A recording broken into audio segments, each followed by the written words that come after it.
जय हिंद दोस्तों, स्वागत है आपका ROIS एकेडमी में। हमारी ये पॉलिटिक्स सीरीज चलाई जा रही थी, उसी के अंतर्गत हम सुप्रीम कोर्ट को लेकर के चल रहे थे और सुप्रीम कोर्ट पर अब तक हमारी 2 वीडियो आ चुकी हैं और हमने बड़ी बेसिक से सारी चीज़ों को अच्छी तरीके से एक्सप्लेन किया है और जहाँ फैक्ट बताने थे हमने वहाँ फैक्ट बताने की कोशिश की है, कंसेप्ट बताने की कोशिश की है हमने। और मैं उम्मीद करता हूँ कि ऐसी कोई चीज़ नहीं बची है जो मैंने आपको ना बताई हो। ठीक है, तो आज हम अपने अगले टॉपिक की ओर चलते हैं। अब तक हमने जो लास्ट वीडियो थी हमारी, तो लास्ट वीडियो हमने जो सुप्रीम कोर्ट का जो न्यायाधीश क्षेत्राधिकार है उसके बारे में चर्चा की थी और उसके अंतर्गत हमने एक बात बताई थी आपके लिए कि जो सुप्रीम कोर्ट का जो रिट जारी करने के संबंध में अधिकार होता है वो हाई कोर्ट से कम होता है। ध्यान रखना, अगर कभी कभार क्वेश्चन आ जाता है कि रिट जारी करने के संबंध में सुप्रीम कोर्ट का दायरा सर्वाधिक होता तो वो ऑप्शन जो होगा वो गलत होगा, क्योंकि रिट जारी करने के संबंध में हाई कोर्टों को शक्तियां केवल मौलिक अधिकार के संबंध में दी गई हैं।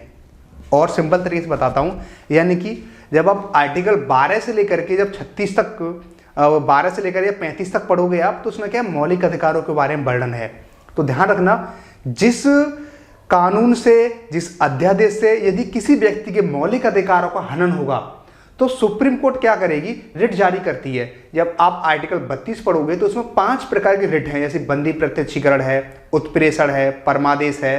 ठीक है, ये सारे रिट हैं उसमें। तो मौलिक अधिकार के संबंध में रिट जारी करने का अधिकार केवल सुप्रीम कोर्ट को दिया गया है। लेकिन हाई कोर्ट को क्या है, हाई कोर्ट जो है वो मौलिक अधिकारों का उल्लंघन होने पर तो रिट जारी करेंगे ही, लेकिन अन्य मामलों में भी रिट जारी करने का अधिकार हाई कोर्ट को दिया गया है। तो इससे एक बात क्लियर होती है कि रिट जारी करने के संबंध में सुप्रीम कोर्ट से ज्यादा शक्तियां हाई कोर्टों को दी गई हैं। ठीक है, यही बात मैंने आपको पिछली वीडियो में बताई थी और यहीं से हम अगले अपना जो टॉपिक है उसकी ओर चलते हैं, अगला पॉइंट है उसकी ओर चलते हैं। तो देखो, हमने न्यायाधीश अच्छे से कंप्लीट कर लिया था, इसमें वही बात लिखी। अब आता है अपीली क्षेत्राधिकार। देखो, अपील क्षेत्राधिकार का मतलब क्या होता है? अपील का मतलब यह होता है यदि भारत का कोई भी नागरिक, ठीक है, यदि भारत का कोई भी नागरिक यदि निचली अदालत से संतुष्ट नहीं है तो वो ऊपर की अदालतों में जा सकता है। कुछ कंडीशन है इसमें, जैसे कि यदि कोई व्यक्ति यदि हाई कोर्ट के डिसीजन से संतुष्ट नहीं है और वो हाई कोर्ट के डिसीजन संतुष्ट नहीं है, तो अगर वो ये कहना चाहता है कि भाई मैं अब न्याय मेरा हो नहीं पाया है और मैं सुप्रीम कोर्ट में जाना चाहता हूं, तो सुप्रीम कोर्ट में ऐसे ही नहीं चले जाओगे आप। आपको क्या करना पड़ेगा, पहले आपको जो हाई कोर्ट है, जिस हाई कोर्ट ने आपका डिसीजन सुनाया है, वह हाई कोर्ट यह प्रमाणित करके देगी कि यह जो मुकदमा है यह सुप्रीम कोर्ट में सुनवाई के लायक है या नहीं है। अगर हाई कोर्ट ने यह मुकदमा यदि इस तरीका से प्रमाणित नहीं किया तो आप डायरेक्ट नहीं जा सकते, यानी कि तो आप हाई कोर्ट से सुप्रीम कोर्ट में नहीं जा सकते। कारण क्या है, यह ऐसा इसलिए किया है ताकि कोई भी व्यक्ति क्या करे, अब हाई कोर्टों को तुम कोई समझोगे ही नहीं, फिर हाई कोर्ट ने डिसीजन दिया, तुम पहुंचे सुप्रीम कोर्ट। इसीलिए यह प्रावधान किया गया है, यदि आप किसी भी हाई कोर्ट के मुकदमे से यदि असंतुष्ट हो तो आपको उस हाई कोर्ट से प्रमाणित करना पड़ेगा कि इस मुकदमे की सुनवाई करवाने में हम सक्षम नहीं हैं, आप अपील सुप्रीम कोर्ट में जाके करवा सकते हो। ठीक है, तो इन सब के बारे में चर्चा है इस प्रावधान में। एक बात और ध्यान रखना, लेकिन यदि कोई भी व्यक्ति चाहे तो डायरेक्ट भी सुप्रीम कोर्ट में जा सकता है, तो उसके लिए किसी भी प्रमाणन की आवश्यकता नहीं है। लेकिन यदि हाई कोर्ट से सुप्रीम कोर्ट में जाओगे तो सुप्रीम कोर्ट उस तथ्य को, उस डिसीजन को प्रमाणित करेगा पहले कि इसमें क्या है, कोई संवैधानिक व्याख्या का प्रश्न है या फिर कोई ऐसी उलझन है जिसको हम क्या सॉल्यूशन नहीं कर पा रहे हैं, तो उन जो प्रमाणित करने के बाद ही आप सुप्रीम कोर्ट में जा सकते हो। ठीक है, इतनी बात इसमें पढ़नी है हमको। अब क्या है, अगर निचली अदालत से कोई खुश नहीं है तो वह व्यक्ति सुप्रीम कोर्ट के पास जा सकता है। ठीक है, तो वही कंडीशन है इसमें, ध्यान रखना। हाई कोर्ट क्या करेगा, उस तथ्य को, उस डिसीजन को प्रमाणित करेगा कि यह जो मुद्दा है, यह जो डिसीजन है, यह सुप्रीम कोर्ट में सुनवाई के लायक है या नहीं है। यदि हाई कोर्ट ने मना कर दिया कि यह मुद्दा सुप्रीम कोर्ट में जाने के लायक नहीं है तो आप नहीं जा सकते। लेकिन ध्यान रखना, यदि आप हाई कोर्ट में नहीं गए हो तो आप डायरेक्ट सुप्रीम कोर्ट में जा सकते हो। लेकिन हाई कोर्ट से सुप्रीम कोर्ट में जाने के लिए उस संबंधित हाई कोर्ट को यह प्रमाणित करना पड़ेगा, ठीक है, उसके बाद ही आप सुप्रीम कोर्ट में जा सकते हो, ठीक है। इतनी बात थी इसमें। अब देखो क्या है इसमें, अपीली क्षेत्राधिकारी के संबंध में 4 अपील हो सकती हैं। पहली, संवैधानिक मामला हो कोई, यानी कि यदि आपका कोई भी अधिकार है संविधान में और किसी ने क्या किया कि आप पर उल्लंघन का आरोप लगा दिया है, ठीक है, और उसका स्पष्टता नहीं आ पा रही है, तो वो कोई संविधान की उल्लंघन से संबंधित कोई प्रश्न हो, उस पर डिसीजन करने में दिक्कत हो रही हो, तो आप उस मामले को कहां, सुप्रीम कोर्ट ले आ सकते हो। कोई दीवानी मामला हो, दीवानी मामले, ठीक है, दीवाना क्या होगा, इसमें क्या है, दीवानी राजस्व इसी में आते हैं। इसके अंदर क्या होता है, जमीन से संबंधित कोई भी मामला हो तुम्हारा तो आप जा सकते हो। अगला है आपराधिक या कोई फौजदारी, यानी कि लड़ाई झगड़े का, कोई हत्या का कोई मुकदमा हो, तो उसके अंतर्गत यदि कोई डिसीजन गलत हुआ है तो आप सुप्रीम कोर्ट जा सकते हो अपील करने। या फिर विशेष अनुमति द्वारा अपील, यानी कि कोई विशेष अनुमति द्वारा अपील करे कि भाई मुझे इस चीज के लिए सुप्रीम कोर्ट में जाना है और मेरे साथ ये समस्या घटी है, तो आप जा सकते हो, लेकिन प्रमाणित कौन करेगा, संबंधित हाई कोर्ट। इतनी बात क्लियर हुई हमारी। अब अगला है, इससे भी इंपॉर्टेंट सेक्शन, इसमें क्या है, इसमें है सलाहकार क्षेत्राधिकारी, यानी कि परामर्श क्षेत्राधिकारी। देखो ध्यान रखना, यदि आप आर्टिकल 143 पढ़ोगे तो आर्टिकल 143 ये कहता है कि सुप्रीम कोर्ट को जो क्या है, राष्ट्रपति को सलाह देने का अधिकार है। यानी कि राष्ट्रपति किसी प्रश्न पर यदि कोई उलझन आती है, उनको किसी कानून को समझने में स्पष्टता नहीं है, तो वो सुप्रीम कोर्ट से सलाह मांगने के लिए अधिकारी है। लेकिन ध्यान रखना, सुप्रीम कोर्ट ने जो राष्ट्रपति को सलाह दी है वो राष्ट्रपति उस सलाह के मानने के लिए बाध्य नहीं है। माने या ना माने, राष्ट्रपति माने या ना माने, राष्ट्रपति पर डिपेंड करता है। लेकिन एक बात याद रखना है आपको, सुप्रीम कोर्ट भी सलाह देने के लिए बाध्य नहीं है। ध्यान रखना, सुप्रीम कोर्ट पर आप केस नहीं कर सकते कि आपने सलाह क्यों नहीं दी, सुप्रीम कोर्ट भी बाध्य नहीं है। लेकिन सलाह देना एक दायित्व बन जाता है, क्योंकि राष्ट्रपति का एक बहुत ऊंचा पद होता है और यदि उनको अस्पष्टता का आभास हो रहा है तो वो राय ले सकते हैं और सुप्रीम कोर्ट द्वारा राय दी भी जाती है। तो उसी के बारे में है आर्टिकल 143, इस पर स्टार लगा लेना। आर्टिकल 143 क्या कहता है, राष्ट्रपति 2 श्रेणियों में सुप्रीम कोर्ट से राय ले सकता है, यानी कि 2 कैटेगरी में राय ले सकता है। पहला, सार्वजनिक महत्व के मामले पर दे भी सकता है सुप्रीम कोर्ट और नहीं भी, वही बात, यानी कि अगर कोई पब्लिक से संबंधित, कोई सरकार से संबंधित, कोई सरकारी महत्व से संबंधित कोई मामला है, ठीक है, तो राष्ट्रपति सुप्रीम कोर्ट से सलाह ले सकते हैं। लेकिन ध्यान रखना, सुप्रीम कोर्ट परामर्श दे सकता है और नहीं भी दे सकता है, यानी कि सुप्रीम कोर्ट बाध्य नहीं है। अगला क्या है, अगर कोई संधि संविधान बनने से पहले की है, इसमें सलाह देनी ही पड़ेगी, पर राष्ट्रपति माने या ना माने उसकी इच्छा है।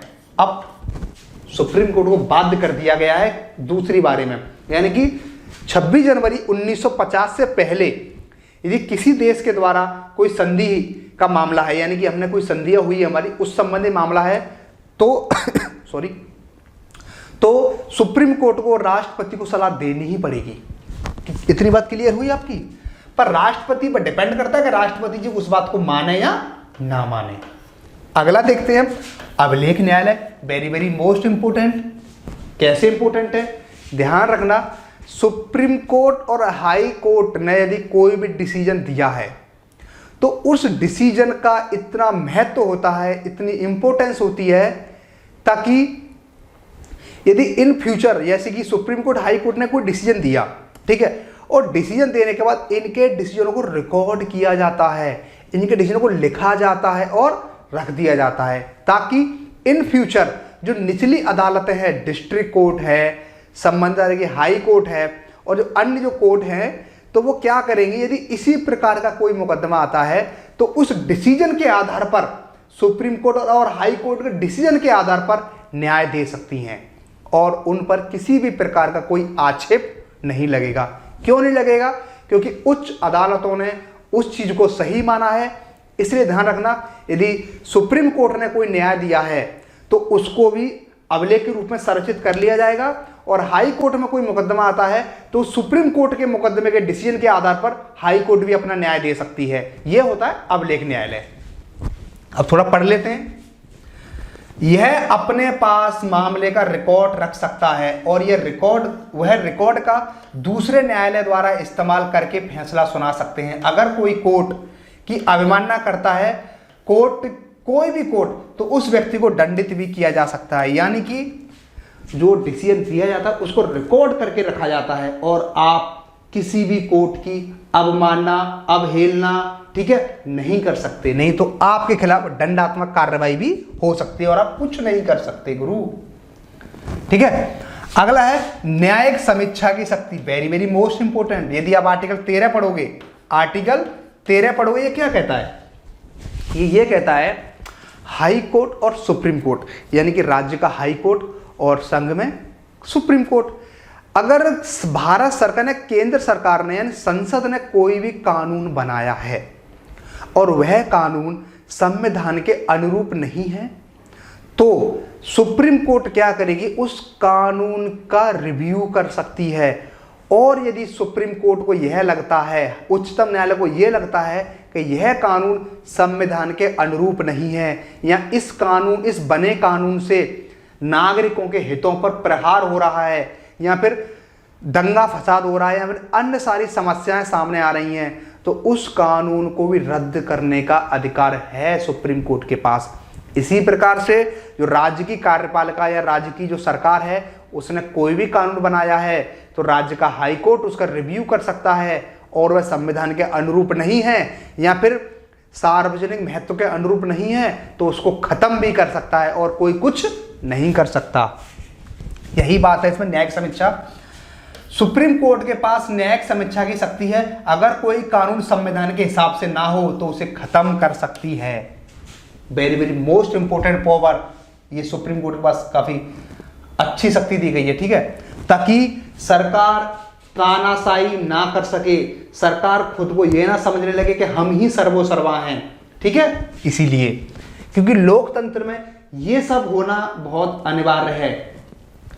अब देखो इतना तो हो गया, अब कुछ अन्य शक्तियां हैं, जैसे कि राष्ट्रपति और उपराष्ट्रपति के चुनाव से संबंधित कोई भी विवाद है तो केवल सुप्रीम कोर्ट देखेगा। इस पर स्टार लगा लेना आप। यदि राष्ट्रपति और उपराष्ट्रपति के चुनाव में किसी भी प्रकार का कोई भी धांधलीबाजी होती है, कोई विवाद होता है, कोई व्यक्ति गलत तरीके से चुनकर आ जाता है या फिर वोटिंग में कुछ गड़बड़ी होती है, तो जो वोटिंग की है उन लोगों ने, वो लोग सुप्रीम कोर्ट की शरण ले सकते हैं और यह कह सकते, और ध्यान रखना भारत में और किसी भी कोर्ट को अधिकार नहीं है सुप्रीम कोर्ट के अलावा कि राष्ट्रपति और उपराष्ट्रपति के चुनाव के विवाद में हस्तक्षेप करे। केवल सुप्रीम कोर्ट को अधिकार दिया गया है। ठीक है, अगला देख लो। यूपीएससी के सदस्य ने अगर दुर्व्यवहार किया है तो राष्ट्रपति सुप्रीम कोर्ट को जांच करने को कहेंगे और उनकी गलती निकली तो उच्चतम न्यायालय का निर्णय बाध्य होगा कि सदस्य को हटाना है। यानी कि संघ लोक सेवा आयोग भारत की एक ऐसी संस्था जो आईएएस, आईपीएस और आईएफएस यानी ऐसे 24 अधिकारियों की इंटरव्यू लेती है, उनको नियुक्त करती है और लवाजम द्वारा उनको ट्रेनिंग दी जाती है। अगर ये संस्था के जो अधिकारी हैं यदि दुर्व्यवहार करते हैं, गलत तरीके से पेश आते हैं, भेदभाव करते हैं, पारदर्शिता नहीं है, यदि इन स्थितियों का सामना करता है आयोग, तो सुप्रीम कोर्ट को क्या अधिकार है? राष्ट्रपति जी क्या करेंगे? सुप्रीम कोर्ट से कहेंगे कि भाई इनकी आप जांच करिए और जांच करने के बाद यदि सुप्रीम कोर्ट ने कह दिया कि हाँ इस संस्था के व्यक्तियों ने या इस संस्था ने दुर्व्यवहार किया है तो सुप्रीम कोर्ट का डिसीजन मानना पड़ेगा। ठीक है, अगला है उच्चतम न्यायालय को अगर कोई निर्णय गलत लगता है तो वह खुद गलती सुधार सकते हैं। यानी कि सुप्रीम कोर्ट ने किसी मामले पर कोई डिसीजन दिया है और उस डिसीजन में क्या है, अगर कोई गलती हो गई है तो सुप्रीम कोर्ट उस मामले को दोबारा अपने पास लाएंगे, उसका रिव्यू करेंगे और उसको दोबारा डिसीजन देंगे उसमें। यानी कि गलतियां सुधार, क्योंकि गलतियां किसी से भी हो सकती हैं, ध्यान रखना, कोई भी संपूर्ण नहीं है, कोई परफेक्ट नहीं है, गलतियां सबसे हो सकती हैं। इसलिए यदि सुप्रीम कोर्ट ने कोई डिसीजन गलत दे दिया है तो तो उसके आधार पर क्या करेंगे, अपनी गलतियों को सुधार कर दोबारा निर्णय दे सकते हैं। ठीक है। अगर उच्च न्यायालय में कोई मामला लंबित पड़ा है, यानी कि पेंडिंग पड़ा है, लंबित पड़ा है, तो यह उस मामले को अपने अंतर्गत ले सकते हैं। यानी कि किसी राज्य के हाई कोर्ट में कोई महत्वपूर्ण मामला कई सालों से पेंडिंग पड़ा है, तो सुप्रीम कोर्ट संज्ञान ले सकता है और उस मामले को अपने पास बुला सकता है, अपने पास ले सकता है और उसका डिसीजन दे देंगे। ठीक है। सुप्रीम कोर्ट के निर्णय हर जगह लागू रहेंगे। ध्यान रखना, सुप्रीम कोर्ट के डिसीजन होते हैं भारत के हर क्षेत्र पर लागू होते हैं। ठीक है, भारत के हर क्षेत्र पर लागू होते हैं। इतनी बात क्लियर हुई आपकी। अब हम देखते हैं आगे। आगे कुछ इंपॉर्टेंट पोर्शन हैं, लेकिन एग्जाम के हिसाब से ज़्यादा इंपॉर्टेंट तो नहीं है, लेकिन हम टर्मिनोलॉजी को समझ लेते हैं। ठीक है। पहला है वरिष्ठ अधिवक्ता। वरिष्ठ अधिवक्ता का मतलब क्या है? इसका मतलब है कोई वकील। अधिवक्ता कौन होता है? वकील, एडवोकेट, यानी कि कोई वरिष्ठ अधिवक्ता है और मामले के आधार पर या अनुभव के आधार पर वरिष्ठ अधिवक्ता की मान्यता मिलती है। याचिका अगर दायर करनी हो तो एडवोकेट ऑन रिकॉर्ड के पास दायर की जा सकती है। यानी कि कोई याचिका दायर करनी है, यानी कि कोई पब्लिक की कोई समस्या है तो उसको दायर किया जा सकता है। ठीक है। एडवोकेट ऑन रिकॉर्ड कौन? केवल यही उच्चतम न्यायालय के सामने रिकॉर्ड पेश कर सकते हैं। यह उच्चतम न्यायालय के सामने किसी पार्टी की ओर से पेश हो सकते हैं। यानी कि अगर जो किसी पार्टी की ओर से जो पेश होते हैं वो एडवोकेट ऑन रिकॉर्ड ही होते हैं। अगला है अन्य अधिवक्ता। अन्य अधिवक्ता अधिनियम 1961 के अंतर्गत यह किसी पार्टी की ओर से जाकर सुनवाई कर सकते हैं। बस इतना ही था इसमें। इसके बाद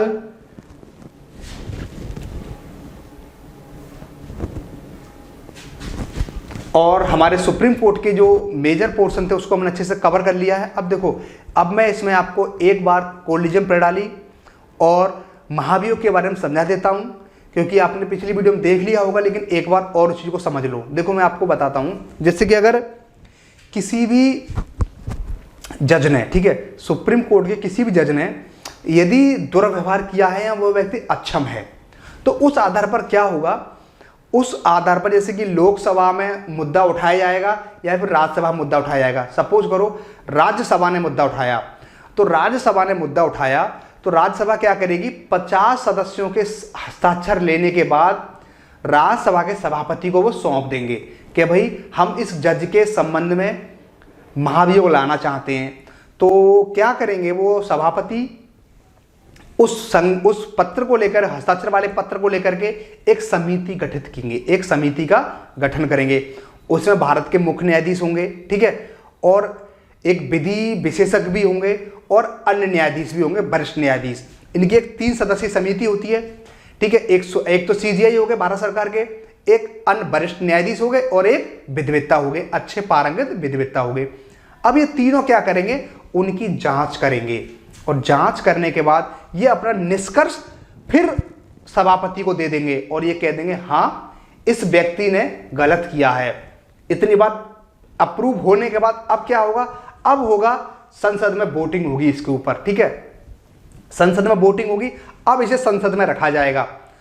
पहले क्या होगा, पहले राज्यसभा पारित करेगी, फिर लोकसभा पारित करेगी, और दोनों ही पारित कर देते हैं इस प्रस्ताव को तो राष्ट्रपति जी आदेश जारी कर देंगे और उस व्यक्ति को जज के पद से हटना पड़ेगा। इतनी बात क्लियर हुई। अब इसमें एक बात आती, कैसे कैसे कैसे, देखो ध्यान रखना, इसमें होता है कुल सदस्य संख्या का बहुमत प्लस उपस्थित, उस सदन में उपस्थित और मतदान देने वालों का 2/3 से पारित होने के बाद ही दूसरे सदन में जाएगा, और वह सदन भी अपने कुल सदस्य संख्या का बहुमत प्लस उपस्थित और मतदान करने वालों का 2/3 से पारित कर देगा, तो वो क्या होगा, जज हट जाएंगे। अब थोड़ा समझ लो कुल सदस्य संख्या का बहुमत क्या होता है। देखो जैसे कि सपोज करो हम राज्यसभा कर लेते हैं, ठीक है, कुल सदस्य संख्या का बहुमत क्या होता है, कुल सदस्य संख्या, थोड़ा कोऑपरेट करना। तो देखो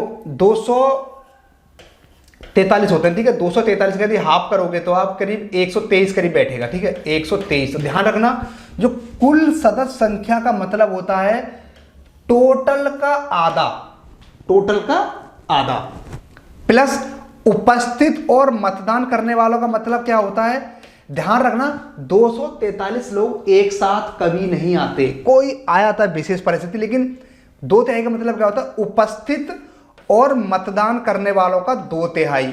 यानी कि सपोज करो 150 लोग प्रेजेंट हैं और ये वोटिंग कर रहे हैं, तो इसका निकालेंगे हम 2/3, तो 2/3 समथिंग बैठेगा इसका 100, तो 2/3 से तो पारित हो जाएगा, लेकिन फिर भी 123 का होना जरूरी है, इसीलिए महाभियोग ज्यादा कठिन हो जाता है। ध्यान रखना, अगर कोई कहता है कि विशेष बहुमत उपस्थित और वोटिंग करने में 2/3 से हटेगा, नहीं हटेगा, कुल सदस्य संख्या का बहुमत भी जरूरी है, यानी कि 123 भी सदस्य जरूरी है। तो उपस्थित और वोटिंग का 2/3 तो बड़ी आसानी से हो जाता है, कोई दिक्कत नहीं होगी, लेकिन प्रॉब्लम आती कुल सदस्य संख्या का बहुमत होना बहुत जरूरी है, ठीक है। तो कुल सदस्य संख्या का बहुमत 100 नहीं है, तो 100 होना चाहिए, प्लस 123 तक नहीं पहुंचा, इसलिए ये महाभियोग किसी भी राष्ट्रपति पर, सॉरी किसी भी जज पर नहीं लग पाया अभी तक, ठीक है। और कॉलेजियम प्रणाली मैंने आपको बताई थी।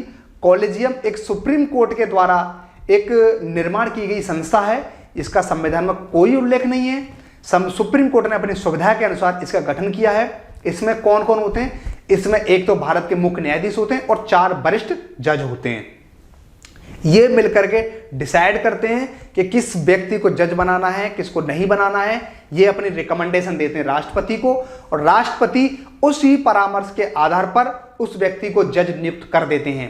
लेकिन ध्यान रखना, राष्ट्रपति के लिए कॉलेजियम प्रणाली की जो सिफारिश है बाध्य नहीं है, राष्ट्रपति माने या ना माने ये राष्ट्रपति पर डिपेंड करता है। यानी कॉलेजियम की सिफारिश मान्य नहीं है।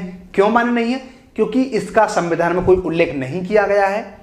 यह क्या है, सुप्रीम कोर्ट द्वारा बनाया गया एक संगठन है, यानी कि हम संस्था कह सकते हैं इसे, ठीक है।